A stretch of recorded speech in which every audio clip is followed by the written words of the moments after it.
Bonjour à tous, on est mercredi, les enfants vont sortir de l'école et j'ai décidé de leur faire plaisir, on réalise ensemble un délicieux carré feuilleté à la confiture.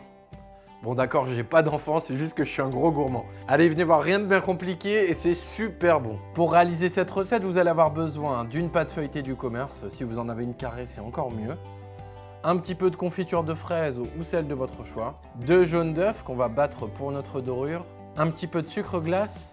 Et ici, regardez, j'ai récupéré le carton de l'emballage de ma pâte feuilletée, vous comprendrez très vite pourquoi. Je commence donc par plier ma pâte comme ceci.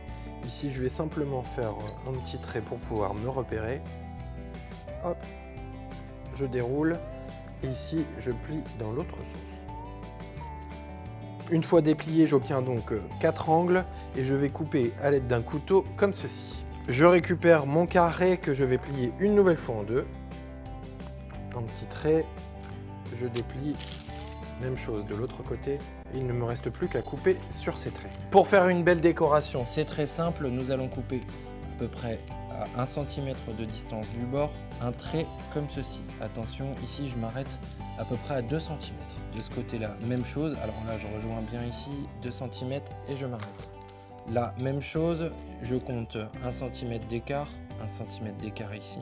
Vous allez comprendre l'intérêt tout de suite. Je dépose ma confiture au centre et je vais récupérer un côté comme ceci que je vais rabattre en dessous du premier.